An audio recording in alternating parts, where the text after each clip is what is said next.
Iran's exit from the 2026 World Cup ahead another country. Oman and Indonesia will compete in November with the winner automatically qualifying. Memprioritaskan satu pribadi dan kita nggak boleh juga nyinyir, nggak boleh zolim, ya, nggak boleh memojokkan dia. Kenapa?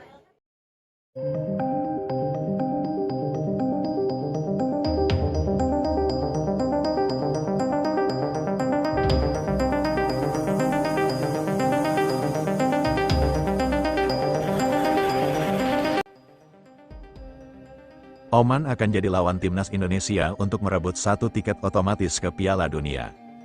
Dan kabar baiknya lagi, Sintayong ditunjuk untuk melatih timnas Indonesia kembali. Namun sebelum kita lanjut ke berita terlengkapnya, alangkah baiknya bagi kalian untuk menekan tombol like terlebih dahulu.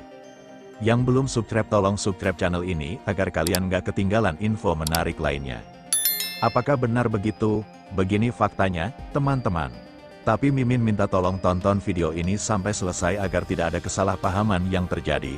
Dan tak bosan-bosan juga, tolong like dan share video ini ke media sosial kalian agar semua orang tahu apa yang sedang terjadi. Sebelumnya diberitakan PSSI masih mencari nahkoda baru untuk timnas Indonesia. Namun prosesnya tidak semudah yang dibayangkan. Ketua Umum PSSI Erick Thohir menegaskan bahwa federasi harus membangun ulang kepercayaan internasional sebelum berani menunjuk pelatih baru.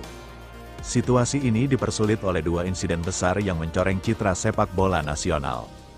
Berikut ini 3 faktanya.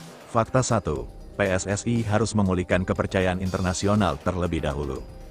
Erick Thohir mengungkapkan bahwa pencarian pelatih tidak bisa dilakukan secara terburu-buru karena reputasi Indonesia di mata dunia tengah berada dalam titik krusial. Ia menegaskan bahwa federasi harus lebih dulu melakukan komunikasi intensif dengan komunitas sepak bola global untuk menjelaskan kondisi terkini dan kembali memperkuat kredibilitas. Dalam pernyataannya, Erick berkata bahwa ia tak bisa serta-merta menunjuk pelatih baru tanpa memperbaiki citra federasi. Yang pasti tidak mudah dan tidak bisa buru-buru mencari pelatih. Karena kondisi ini saya harus sosialisasi ke sepak bola internasional tentang apa yang sebenarnya terjadi, ujarnya. Menurutnya, proses ini penting agar dunia melihat bahwa Indonesia serius menjalankan pembenahan internal. Fakta kedua, insiden besar membuat reputasi sepak bola nasional terkikis. Erick menyebut 2 peristiwa yang membuat citra Indonesia menurun drastis di mata AFC dan komunitas internasional. Pertama, pemutusan kerjasama yang lebih cepat dari rencana dengan Patrick Kluivert dan tim pelatihnya yang dibarengi kegagalan timnas di babak keempat kualifikasi Piala Dunia. Keputusan ini memicu kritik luas terutama di media sosial dan menimbulkan pertanyaan soal profesionalisme federasi. Insiden kedua tak kalah fatal. Beredar masifnya hoaks mengenai keluarnya Jepang, Korea, dan Irak dari AFC membuat pejabat AFC mempertanyakan kredibilitas media dan sumber informasi Indonesia. Sekjen PSSI Yunus Nusi bahkan mengaku delegasi Indonesia di AFC Award sampai dicecar pertanyaan. AFC Media sangat memantau pemberitaan di tanah air. Kami di Riyadh dicecar oleh anggota AFC dan media mereka soal kevalidan berita itu, jelas Yunus. Ia menambahkan bahwa banyak pihak heran dari mana informasi tidak benar itu berasal. Fakta ketiga, Erick ingin pelatih berkualitas tapi tidak mau mengulang kesalahan. Erick menegaskan bahwa reputasi bukan hanya soal prestasi di lapangan, melainkan juga tentang integritas informasi dan komunikasi. Ia menekankan pentingnya pendekatan bertahap. Memastikan bahwa ketika PSSI akhirnya memilih pelatih, sosok tersebut datang dengan pemahaman dan kepercayaan penuh kepada proyek jangka panjang sepak bola Indonesia. Menurut Erick, keputusan cepat justru bisa berujung pada masalah baru. Kepercayaan internasional tidak datang begitu saja.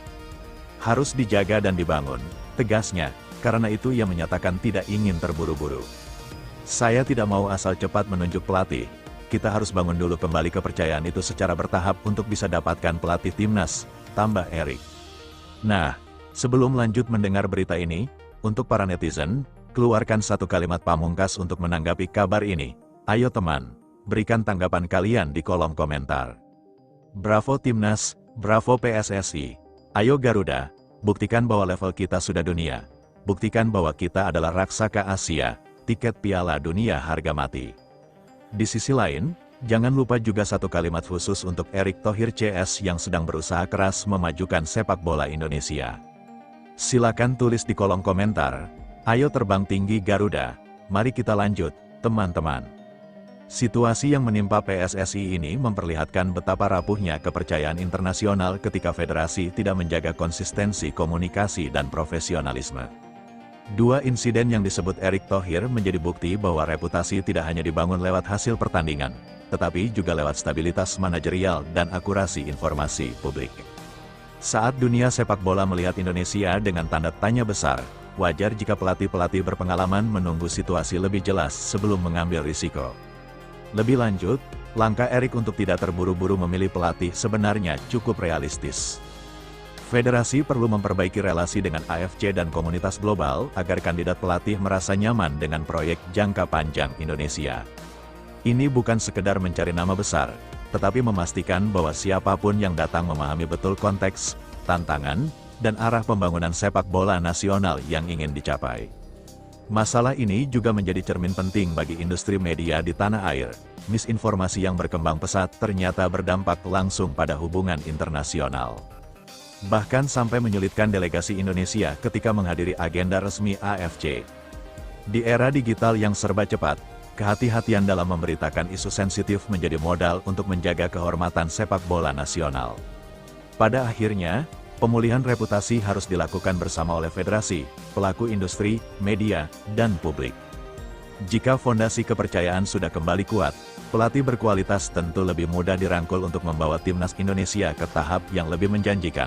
Setiap tantangan besar selalu membuka jalan untuk kebangkitan yang lebih kuat. Situasi yang sedang dihadapi PSSI dan sepak bola Indonesia memang berat, tapi bukan berarti tidak ada harapan.